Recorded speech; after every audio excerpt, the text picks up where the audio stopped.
अस्सलामुअलैकुम गाइस, कैसे हैं आप। उम्मीद करता हूं कि आप सब खैरियत से होंगे, खुश होंगे और हमारी दुआ है कि हमेशा खुश रहें, हंसते और मुस्कुराते रहें। मेरा नाम है रहमान अनवर और मैं हूं मोहम्मद सोहेल और मैं मुजफ्फर इकबाल। और आज हम जिस वीडियो पर रिएक्ट करने जा रहे हैं, इस वीडियो का टाइटल है Indian and American soldiers to train near China border. तो देखते हैं भाई आज की वीडियो, क्योंकि इस वक्त जो मामला चल रहा है चाइना, ताइवान, इंडिया ने भी अपनी भाई फौजें लगा दी हैं, ऊपर से यूएस से, तो काफ़ी मामला खराब ये है। कुछ और टॉपिक है। तो देखते हैं भाई सबसे पहले वीडियो और बाद में देते रिव्यू। तो चलो वीडियो करते हैं शुरू। Hello and welcome you world fair. मैं प्रशांत धवन। नाउ यहाँ पर आप बिल्कुल ठीक पढ़ रहे हो। इंडियन और अमेरिकन सोल्जर्स बिल्कुल चाइनीज बॉर्डर के करीब युद्ध अभ्यास करने वाले हैं। ये होगा अक्टूबर महीने में। पहली बार उत्तराखंड की एक ऐसी लोकेशन पर इंडिया और यूएस के सोल्जर्स युद्ध अभ्यास करेंगे जो बिल्कुल लाइन ऑफ एक्चुअल कंट्रोल के 100 किलोमीटर से भी कम डिस्टेंस पे आपको मिलेगी। अब यहाँ पर आप कहोगे वेट, सो इंडिया और यूएस के जो सोल्जर्स हैं ये युद्ध अभ्यास करेंगे उत्तराखंड में, मगर उत्तराखंड में लाइन ऑफ एक्चुअल कंट्रोल है। हमें तो लगा था कि line of actual control Arunachal Pradesh में है, उसके अलावा लद्दाख में है। नहीं, देखिए, चाइना ना सिर्फ अक्साई चेन, उसके अलावा अरुणाचल प्रदेश का जो रीजन है इसको क्लेम करता है। इन सब लोकेशंस के अलावा हिमाचल प्रदेश, उत्तराखंड में भी कुछ इलाके हैं, इनको भी चाइना क्लेम करता है। तो उत्तराखंड में आपको मिलेगा चमोली डिस्ट्रिक्ट, उसका एक छोटा सा पार्ट है, ये भी चाइना कहता है कि चाइना को बिलोंग करता है। तो उससे बहुत ज्यादा करीब इंडियन और अमेरिकन सोल्जर्स आउली में डिप्लॉयड होंगे। और ऑब्वियसली अक्टूबर मंथ में जब ये युद्ध अभ्यास होगा तब चाइना भी काफी गुस्सा होगा। मोस्ट प्रोबेबली मेरे हिसाब से चाइना भी हो सकता है कि अपनी जो आर्मी है यहाँ पर डिप्लॉय कर दे, चाइना भी शक्ति प्रदर्शन करे यूएस और इंडिया के सामने। तो डिस्कस करेंगे यहाँ पर कि ये युद्ध अभ्यास होगा कहाँ पर एग्जैक्टली, इसकी इंपॉर्टेंस क्या है और क्यों चाइना पे लगातार प्रेशर बढ़ता जा रहा है। नैन्सी पेलोसी की विजिट के बाद चाइना हालांकि काफी कुछ प्रतिक्रिया कर रहा है। लगातार चाइना की आर्मी ताइवान को घेर कर युद्ध अभ्यास कर रही है। अभी रिसेंटली जो ताइवान की डिफेंस मिनिस्ट्री है इस पर एक साइबर अटैक भी हुआ है, मगर इस सब के बियॉन्ड अभी चाइना कुछ कर नहीं रहा। China is really feeling the pressure right now. तो डिस्कस करते हैं इस टॉपिक को इन डेप्थ, मगर आगे बढ़ने से पहले आपसे क्वेश्चन पूछूंगा। क्वेश्चन यहाँ पर यह है कि इसरो ने रिसेंटली कितना फॉरेन करेंसी कमाई थी सैटेलाइट्स को लॉन्च करके, बाहर के देशों के सैटेलाइट्स को लॉन्च करके इसरो ने टोटल कितनी विदेशी मुद्रा कमाई है देश के लिए। ये है यहाँ पे आपकी ऑप्शन। बाय द वे सरकार ने इसका डेटा रिसेंटली किया था पब्लिक, तो ये है आपके सामने ऑप्शंस। $1 बिलियन, $279 मिलियन, $10 मिलियन या फिर $654 मिलियन। कमेंट सेक्शन में करिए उत्तर, सही आंसर मैं आपको दूंगा वीडियो के अंत में। नाउ अगर हम बात करें मिलिट्री एक्सरसाइजेस के बारे में, तो इंडिया हिस्टोरिकली इतने युद्ध अभ्यास करता नहीं था। एक्चुअली आप अगर 2002 से पहले देखो तो इंडिया ने बहुत ही लिमिटेड कंट्रीज के साथ कभी युद्ध अभ्यास किया होगा। 2002 के बाद हमने देखा है कि इंडिया की पॉलिसी में एक मेजर शिफ्ट आया है और लगातार आज के समय इंडिया बहुत से देशों के साथ रेगुलर बेसिस पर मिलिट्री एक्सरसाइजेस करता है। नाउ युद्ध अभ्यास की अगर हम बात करें, जी हाँ, इंडिया और यूएस की जो मिलिट्री एक्सरसाइज है इसका नाम ही है युद्ध अभ्यास। इसकी शुरुआत हुई थी 2002 में। इनिशियली हर 2 साल में यह युद्ध अभ्यास होता था, कभी इंडिया में कभी यूएस में, मगर पिछले कुछ सालों में हमने देखा है कि अब यह युद्ध अभ्यास रेगुलर बेसिस पर हो रहा है। और सबसे इंटरेस्टिंग बात यह है कि जब से गलवान वैली क्लैश हुई, गलवान वैली इंसिडेंट कब हुआ था? 2020। जी हाँ, 2 साल हो चुके हैं गलवान वैली इंसिडेंट को है, ऑलमोस्ट 2 साल हो ही गए हैं। तो जब से गलवान वैली इंसिडेंट हुआ है हमने देखा है कि इंडिया और यूएस के सोल्जर्स जब भी युद्ध अभ्यास करते हैं तब प्रायोरिटी दी जाती है ऐसी लोकेशंस पर जहां पे तापमान बहुत जरा कम हो और एल्टीट्यूड ओवरऑल लोकेशन का काफी हाई हो। ये मैं कहूंगा क्लियर मैसेज है चाइना को। यहाँ पर आप देख पाओगे युद्ध अभ्यास 2021 की आपके सामने इमेजेस है। इंडियन सोल्जर्स गए थे यूएसए में, यूएसए की स्टेट अलास्का में। यहाँ पर इस तरीके से इंडियन सोल्जर्स ने युद्ध अभ्यास किया अमेरिकन सोल्जर्स के साथ। ये आपके सामने फोटोज है फ्रॉम द मिलिट्री एक्सरसाइज। अब अलास्का में आपको पता होगा बहुत ठंड पड़ती है,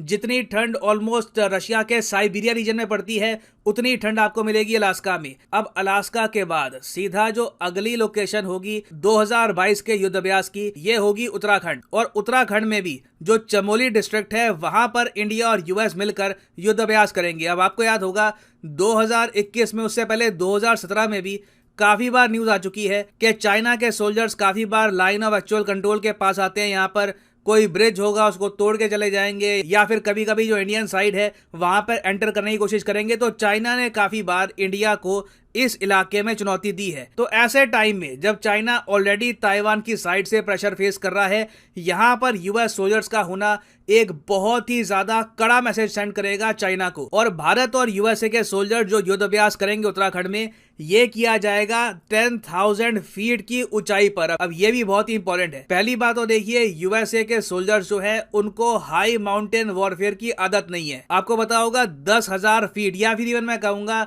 8-9 हजार फीट में अगर आपके मेरे जैसे किसी आदमी को वहां पे ले जाया जाए तो हमको सांस लेने में प्रॉब्लम आएगी, हम एक्लेमेटाइज वहां पर नहीं कर पाएंगे। तो यूएस सोल्जर्स को धीरे धीरे 10,000 फीट की जो ऊंचाई है वहां पर ले जाया जाएगा। इंडियन आर्मी काफी बार इस लेवल को कहती है स्टेज 1 ऑफ एक्लेमेटाइजेशन। उसके बाद आता है स्टेज 2, लगातार जो हाइट है बढ़ती रहती है, और फिर स्टेज 3 तक भी इंडियन सोल्जर जा सकते हैं। मगर वहां पर जाने के लिए पहले स्टेज 1-2 में आपको 10 से लेकर 15 दिन जाने होते हैं। आपकी बॉडी एक्लेमेटाइज करती है, लंग्स एक्लेमेटाइज करती है, तब जाकर आप एक ऊंचे लेवल पे पहुंचते हो। अब कंपैरिजन के लिए मैं आपको बताऊं, इंडिया और यूएस के जो सोल्जर्स हैं ये युद्ध अभ्यास करेंगे 10,000 फीट की ऊंचाई पर।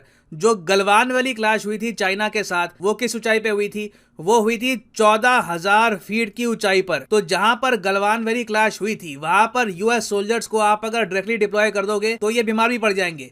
तो अमेरिकन सोल्जर्स भी पहली बार हाई एल्टीट्यूड वॉरफेयर कहते किसको है यहाँ पर देखेंगे, क्योंकि यूएस में भी इस टाइप की मिलिट्री ट्रेनिंग ये लोग करते नहीं है। यूएस ने कभी भी एक ऐसी ट्रेन में जंग नहीं लड़ी जहां पर पहाड़ी इलाके हैं, आपको ना सिर्फ ठंड से, इवन ऑक्सीजन की जो कमी है उससे भी डील करना होता है। अब यहाँ पे आपका एक बहुत ही बेसिक क्वेश्चन होगा कि तो क्या मतलब इसका ये है कि चाइना और इंडिया के रिलेशंस इतने खराब हो गए हैं कि कल को वॉर हो सकती है, यूएस हमारी हेल्प को आएगा चाइना के साथ? जेन्युइनली ऐसा क्या होने वाला है कि Japan, India, US militarily China को ऑलमोस्ट घेरी लेंगे?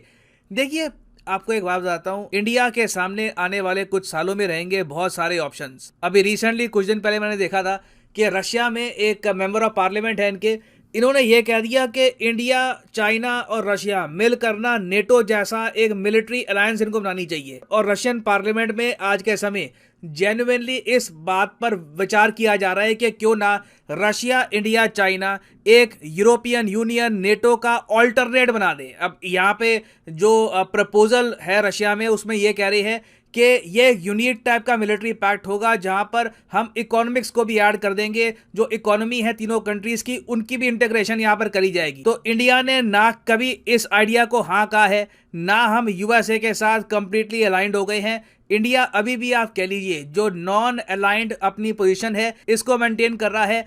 इंडिया यूएस पर डिपेंड नहीं करता कि यूएस आकर हमको चाइना से बचाएगा। We are more than capable of defending ourselves. अगर चाइना अटैक करता है इंडिया को, तब ना चाइना बचेगा ना इंडिया बचेगा, it will be the destruction of Asia. तो जो ये युद्ध अभ्यास होगा इन द फ्यूचर, जो रेटोरिक चाइना की तरफ से आएगा, इससे ये अज्यूम मत कर लेना कि कोई कॉन्फ्लिक्ट होने वाली है, वॉर होने वाली है। इंडिया बहुत ही इंटेलिजेंटली चाइना को ये मैसेज सेंड कर रहा है कि आप अगर हमको धमकी देते हो 2 फ्रंट वॉर की, तो 2 फ्रंट वॉर आपके अगेंस्ट भी हो सकती है, एक ताइवान जापान की साइड, एक इंडिया की साइड। ना वापस आते हैं अपने क्वेश्चन की तरफ कि how much foreign exchange did ISRO earn through satellite launch? Satellites, विदेशी सैटेलाइट्स लॉन्च करके इसरो ने कितनी कमाई करी? तो सही उत्तर यहाँ पे है option B, 279 million US dollars. एक मैं कहूँगा काफ़ी बड़ा अमाउंट है। 100 मिलियन डॉलर आप अगर मान के चलिए तो होते हैं 800 करोड़ इंडियन रुपए। तो रफली यहाँ पे हम कह सकते हैं 2,200-2,300 करोड़ रुपए इसरो ने कमा के दिए हैं भारत सरकार को। ये amount obviously in the future काफ़ी बढ़ेगा जैसे जैसे इसरो की जो लॉन्चिंग कैपेसिटी है ये इंक्रीज होगी। तो याद रखिएगा, ये काफ़ी न्यूज़ में था, किसी भी एग्जाम में इससे रिलेटेड क्वेश्चन आ सकता है। और फाइनली यहाँ पर मैं ये भी ऐड कर दूं कि लाइफ में अगर आप एक बार प्रॉपरली यूपीएससी एग्जाम की तैयारी करना चाहते हैं, किसी भी एग्जाम की तैयारी करना चाहते हैं, चाहे आईआईटी हो, बैंक हो, तो सिंपली जाइए कमेंट सेक्शन में। कमेंट सेक्शन में आपको मिलेगी ये पिंड कमेंट, और यहाँ पे आप परचेज कर सकते हैं the course of your choice. For example let's say आप प्रिपेयर कर रहे हैं फॉर यूपीएससी, क्लिक करिए यूपीएससी पर और यहाँ पे आपके सामने खुल जाएगा ये पेज, और यहाँ पे आप परचेज कर पाएंगे UPSC course for 36 month as well. अगर मान लीजिए आप एक कॉलेज स्टूडेंट हैं, अभी आपके पास टाइम है 2-3 साल का आराम से यूपीएससी की प्रिपरेशन करनी है, तो 36 महीने का जो कोर्स है ये भी आप कर सकते हैं परचेज। मगर जो प्राइसेस यहाँ पर लिखे हैं ये पे करने की जरूरत नहीं है। सिंपली यहाँ पर कोड यूज करिए PD10 and the prices will start falling. So use the code PD10 and save money. सो इसी नोट के साथ ये है वीडियो का अंत। Thank you for listening and as always God bless you all.